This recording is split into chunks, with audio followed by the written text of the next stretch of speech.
Bismillahirrahmanirrahim. Nyonggo lakoni urip. Sukmaku pancen wis dadi kodo lan kodare aku. Masih sewu iso nyingkirni, ora bakal iso nggeser. Ora usah engkres, amarga Gustine murah tur welas asih. Jaga.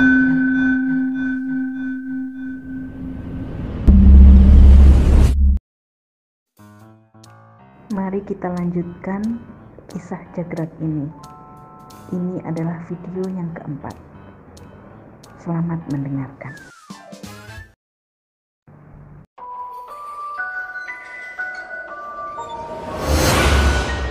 Bambang Wisanggeni masih terus mengamuk. Beliau mengobrak-abrik apapun yang ada di depannya. Tanpa beliau sadari, Bambang Wisanggeni semakin masuk ke dalam hutan, semakin masuk ke dalam kegelapan hutan larangan, hingga akhirnya kakinya hampir saja menginjak area yang benar-benar terlarang. Area paling hitam dan paling gelap, area di mana jika ada bangsa manusia memasukinya tidak akan pernah bisa kembali. Selangkah lagi, kakinya akan melewati pagar pembatas, pagar yang begitu tipis, lebih tipis dari rambut yang telah dibelah menjadi 7. Pintu sudah terbuka, siap menyambut kehadiran Wisanggeni. Namun, suara putranya membuatnya tersadar. Tiba-tiba Wisanggeni membeku. Bagai di remote, beliau menghentikan amukannya. Kakinya lemas dan jatuh terduduk dengan bertumpu pada dengkulnya. Papa di mana? Kok Mbak Ida sendirian? Suara Adi memang hanya berbisik, tapi sudah cukup menjadi badai di dalam hati Wisanggeni, menggelegar bagai petir dan membuat Wisanggeni membeku. Entah berapa lama Wisanggeni membeku di tempatnya. Gurunya Sapu Jagat mendekati Wisanggeni dengan sangat hati-hati. Beliau memegang bahu Wisanggeni, tapi yang terjadi beliau malah dibanting oleh Wisanggeni. Ini aku, ucapnya ketakutan, terengah-engah menahan sakit. Tubuhnya terasa remuk. Karena Wisanggeni sudah mencengkeram gurunya Sapu Jagat dengan tangan kirinya, dan tangan kanannya sudah mengepal, siap melancarkan tinjunya. Wisanggeni melepaskan cengkeramannya. Beliau jatuh terduduk terengah-engah. Beliau juga shock, karena hampir saja memukuli orang yang tidak bersalah. Setelah keduanya mampu mengatur nafas dan lebih tenang, keduanya mulai saling menatap. Tatapan keduanya masih susah diartikan. Akhirnya Wisanggeni menunduk. Beliau menghela nafas panjang. Ini sejak kapan? Yang Wisanggeni maksud sejak kapan adalah sejak kapan Sapu Jagat dijadikan Jagrak. Gurunya Sapu Jagat tertegun, berusaha mencerna maksud dari pertanyaan Wisanggeni. Akhirnya beliau menjawab, sejak kecil, bahkan dia sudah diincar sejak masih di dalam kandungan. Beliau berhenti sejenak.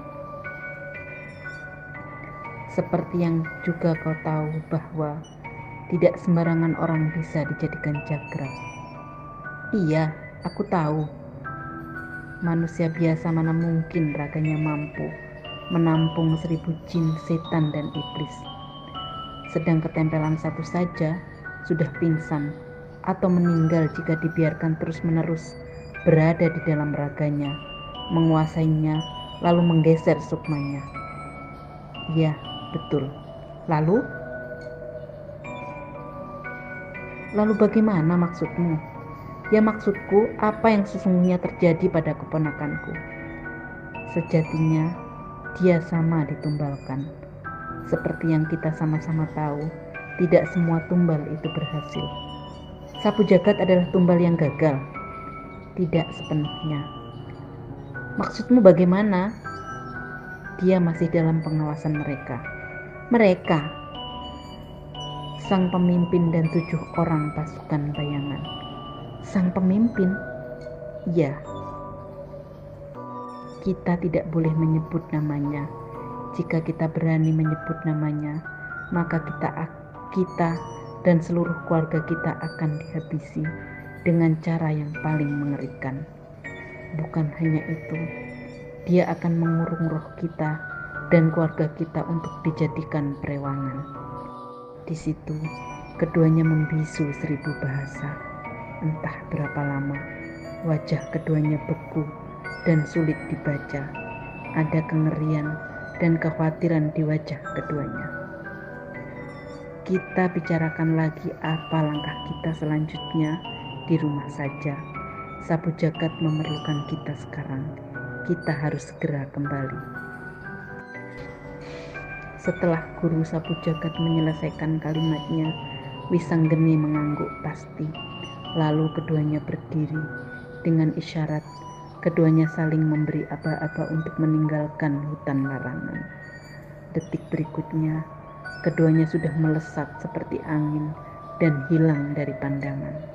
Hampir tengah hari, ketika keduanya memasuki koridor rumah sakit, orang-orang yang berpapasan dengan keduanya menatap aneh dan ngeri pada Wisanggeni, karena memang pakaiannya sudah sangat tidak layak, bahkan bisa disebut seperti orang gila.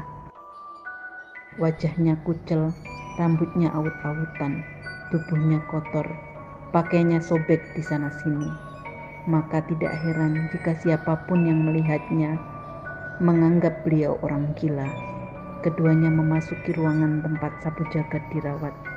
Ada Magdalena, Adi, dan Ratih. Mereka sangat terkejut. Wajah mereka seperti tidak percaya. Hampir bersamaan mereka bertanya, "Apa yang terjadi, Pak?" "Tidak terjadi apa-apa." Bagaimana keadaan Nyai Sapu Jagat? Mereka nampak bingung, namun berusaha menyembunyikannya. Mereka sudah paham bahwa Wisanggeni tidak suka disela ataupun dikejar agar bercerita apa yang terjadi sesungguhnya. Jika waktunya, pasti Wisanggeni akan mengajak mereka duduk dan bercerita. Detik berikutnya, Adi menghambur dan memeluk papanya. Entah apa yang dipikirkan Adi, yang pasti ayahnya paham bahwa putranya mampu membaca apa yang sesungguhnya telah terjadi padanya. Wisanggeni pun langsung membopong putranya dan berbisik, "Papa sudah nggak apa-apa, Papa sudah baik-baik saja, dan itu berkat dirimu." Adi semakin mempererat pelukannya. Detik selanjutnya, Wisanggeni membawa putranya mendekati Nyai Sapu Jagat. Sementara guru Sapu Jagat nampak berbasa-basi dengan Ratih dan Magdalena. Mereka nampak akrab. Wisanggeni duduk di tepi pembaringan dan Adi ada dalam pangkuannya. Lalu beliau memeriksa urat nadi Nyai Sapu Jagat. Masih sangat lemah batinnya. Dia memandang kepada gurunya Nyai Sapu Jagat seolah memohon sesuatu. Laki-laki itu pun paham dengan tatapan Wisanggeni. Beliau mendekati Nyai Sapu Jagat dan memeriksa urat nadinya. Beliau menghela nafas berat. "Sepertinya malam ini kita harus menginap di sini bersama-sama," ucapnya setengah bergumam sambil menatap tajam ke arah Wisanggeni yang ditatap mengangguk pasti. "Apa kata dokter, Ma?" Wisanggeni berbasa-basi kepada istrinya. Yang ditanya menghela nafas berat, lalu berkata, "Dokter bilang dia belum melewati masa kritisnya." Wisanggeni menghela nafas berat. Jelas sekali kekhawatiran di raut mukanya. Mereka semua diam dengan pikiran masing-masing. Siang itu berlalu.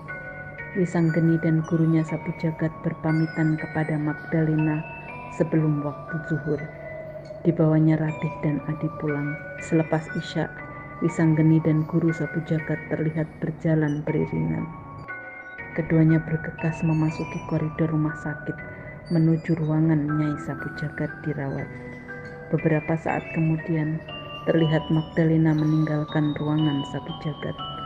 Seperti yang sudah mereka berdua rencanakan, bahwa malam ini keduanya akan menginap di rumah sakit.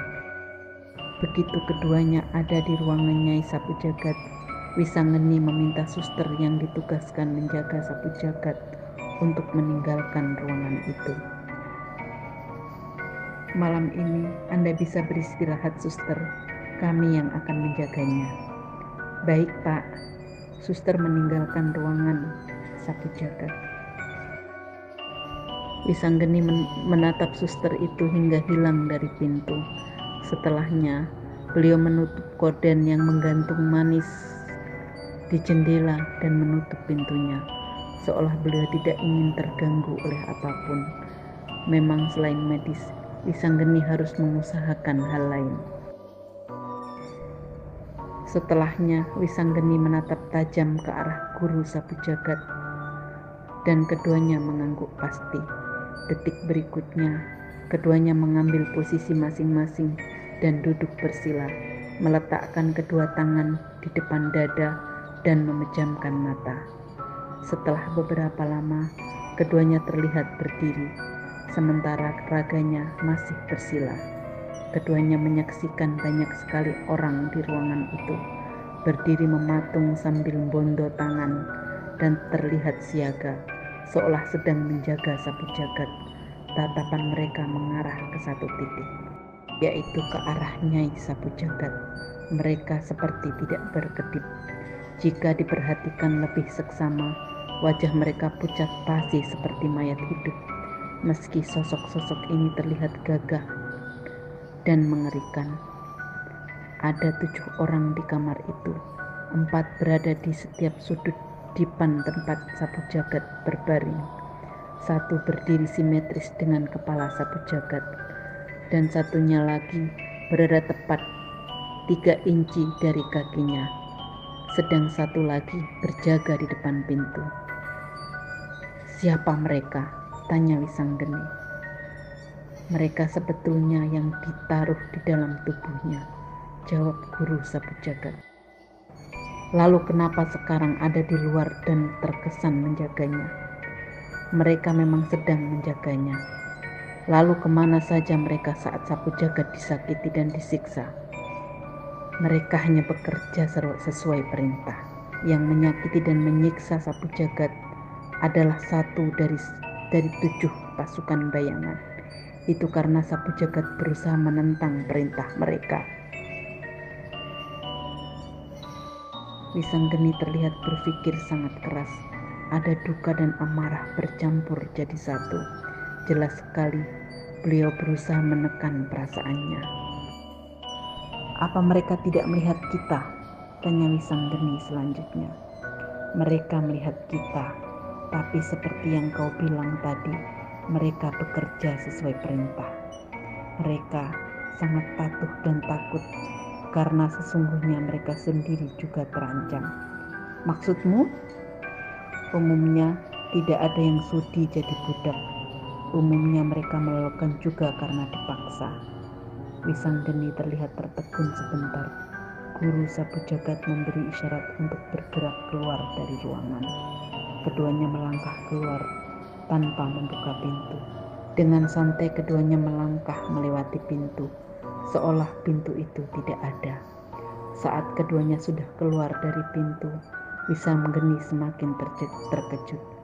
Ternyata banyak sekali wajah-wajah beku dan pucat yang berjaga di luar ruangan. Cara mereka berdiri sama dengan yang ada di dalam. Tatapan mereka juga kosong. Mereka terus berjalan menyusuri koridor, dan sepanjang jalan koridor keduanya menemukan orang-orang berdiri dengan posisi yang sama dan ciri-ciri yang sama. Apa yang sesungguhnya kau maksud dengan terpaksa jadi budak? Tanya Wisanggeni. Guru Wisanggeni tertegun sejenak dan menatap laki-laki di sampingnya. lalu tersenyum tipis. Ya, umumnya mereka itu diancam. Jika mereka tidak menurut akan disiksa dan dicederai. Kita kan tahu mereka itu tidak bisa mati. Di sini guru sapu jagat terdiam sejenak. Nampak ada duka dan kengerian di bola matanya. Beliau menghela nafas panjang berkali-kali sebelum melanjutkan kalimatnya. Terlihat beliau berusaha menekan perasaannya. Berat. Sementara jika sudah cedera, mereka akan tersiksa sepanjang hidup. Sedang mereka akan tetap hidup sampai kiamat. Bayangkan siksaan yang harus mereka tanggung. Lagi-lagi guru sapu jagat terdiam. Matanya begitu berduka. Ada amarah dan kengerian di sana. Entahlah berapa lama keduanya terdiam. Keduanya membeku dalam pikiran masing-masing. Akhirnya guru Nyai Sapu Jagat kembali berucap, "Kamu pikir dulu sundel bolong itu begitu bentuknya? Dia menjadi seperti itu dan disebut sundel bolong itu juga karena disakiti manusia. Manusia adalah makhluk paling biadab." Tanpa sadar Wisanggeni bergumam. Suaranya lirih, namun jelas amarahnya sedang meledak-ledak. Ada benarnya. Guman guru Nyai Sapu Jagat menimpali. Keduanya terus berjalan menyusuri koridor dan mengitari rumah sakit. Ternyata hampir di semua tempat keduanya menemukan sosok-sosok beku dan pucat. Ketika keduanya memutuskan untuk keluar rumah sakit dan memeriksa bagian luar rumah sakit, mereka juga menemukan sosok-sosok mereka. Jadi, seluruh rumah sakit ini sudah mereka kepung. "Bukan dikepung, tapi dijaga," jawab guru Sapu Jagat menegaskan. "Bah, setelah keponakanku disiksa dan terkapar hampir mati, baru sekarang dia dijaga. Ini omong kosong," rututnya. Ya, memang terkesan omong kosong, tapi mereka tidak akan membiarkan Sapu Jagat mati. Maksudmu mereka akan membiarkan keponakanku tetap hidup karena dia satu-satunya yang dia bisa harap? Bukan satu-satunya, tapi sangat susah mendapatkan wadah seperti Sapu Jagat. Guru Sapu Jagat berhenti sejenak. Beliau berusaha menata kalimatnya. Mereka juga akan memilih menyelamatkan Nyai Sapu Jagat daripada harus memulai lagi dari nol, nyari lagi wadah yang sama, memulai ritual dari nol. Wisanggeni nampak terdiam tertegun. Benar juga apa yang dikatakan guru Nyai Sapu Jagat. Bukan mudah untuk mendapatkan wadah seperti Sapu Jagat. Lewat tengah malam, keduanya kembali ke ruangan Sapu Jagat, lalu kembali ke wadahnya, bersila. Detik berikutnya, keduanya membuka matanya dan berdiri. Wajah Wisanggeni terlihat semakin berat, semakin mengetahui keadaan keponakannya yang sebenarnya. Pikirannya semakin kalut. Wisanggeni duduk di tepi pembaringan sambil menggenggam tangan keponakannya. Begitu banyak yang berkecamuk dalam pikirannya. Begitu banyak pertanyaan lain yang ingin beliau tanyakan kepada guru Nyai Sapu Jagat. Namun hatinya telah begitu lelah. Semakin banyak tahu, ternyata semakin banyak misteri yang tersembunyi. Bagai bilah-bilah bambu menusuk-nusuk dadanya, menghujam jantungnya. Sakit tak terkira. Air matanya memang tidak jatuh, tapi bola matanya memerah, menahan duka dan amarah. Hatinya memutuskan cukup sudah untuk hari ini. Hatinya begitu lelah. Meski banyak sekali hal yang ingin beliau tahu tentang hal ini, tapi beliau memutuskan untuk jeda. Hatinya rasanya sudah tidak sanggup menahan duka dan rasa sakit yang tiada tara. Malam itu, Wisanggeni tidak tidur. Begitu juga guru Nyai Sapu Jagat. Kedua laki-laki ini sepertinya memang sedang ada yang mereka lakukan secara diam-diam. Keduanya tidak bicara sepatah kata pun sejak bangun dari semedi. Sebelum subuh, Wisanggeni memanggil suster jaga dan menitipkan sapu jagat kepadanya.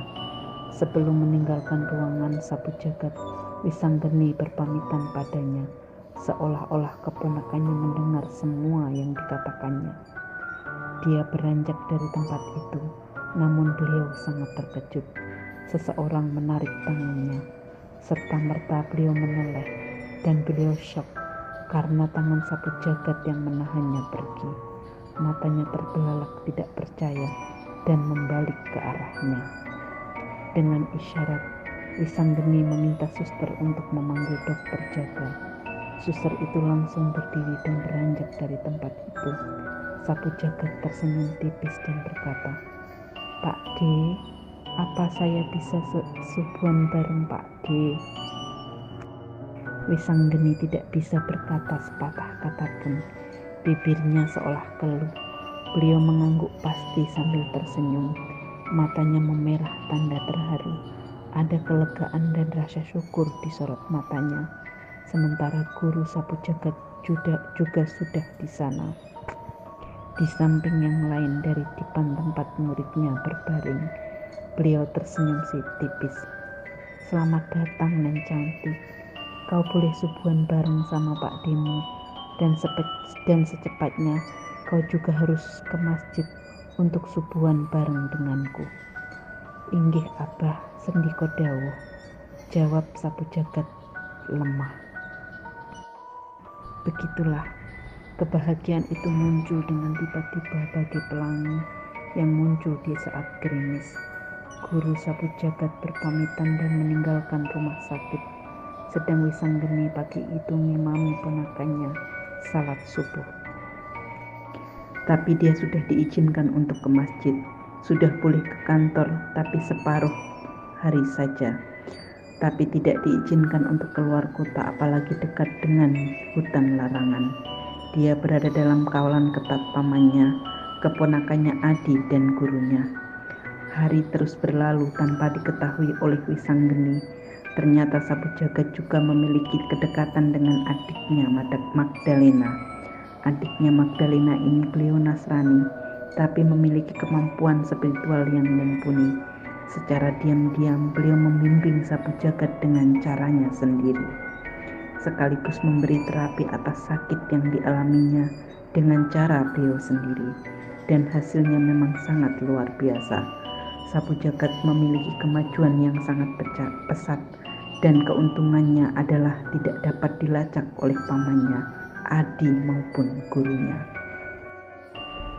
Keributan demi keributan terus terjadi, dan itu masih bisa disembunyikan oleh sapu jagat dari mata manusia, namun tidak di hadapan guru, paman, dan Adi. Selalunya akhirnya sapu jagat harus mengalah dan menuruti kemauan mereka, hingga suatu ketika tiba-tiba sapu jagat menghilang. Dia tidak pulang berhari-hari. Guru, paman, dan Adi seperti orang gila mencarinya, tapi tidak dapat menemukan keberadaannya. Begitu juga Magdalena dan Asih juga tidak tahu di mana keberadaan Nyai Sapu Jagat. Menurut Asih, sore itu Sapu Jagat pulang paling terakhir. "Mohon maaf Bu, saat saya meninggalkan kantor, Neng Cantik masih di kantor. Beliau menyuruh saya untuk pulang. Beliau bilang bahwa hanya tinggal satu pekerjaan yang harus beliau selesaikan." Asih menjelaskan panjang lebar. Dia terlihat ketakutan, karena memang dia orang terakhir yang bersama Sapu Jagat. Dia takut jika terjadi apa-apa seperti sebelumnya, maka dia yang akan disalahkan. Asih semakin tidak mengerti mengapa akhir-akhir ini banyak hal aneh yang terjadi. Raga Sapu Jagat adalah rumah mewah bagi mereka, namun sesungguhnya seperti halnya Nyai Sapu Jagat, mereka juga tidak menginginkan hal itu. Mereka ingin bebas, namun kengerian akan siksaan yang harus mereka hadapi, belum lagi cacat seumur hidup. Sedang mereka tidak seperti manusia yang memiliki kematian. Mereka tidak memiliki kematian hingga hari kiamat. Dapat Anda bayangkan berapa lama mereka akan tersiksa? Ribuan tahun.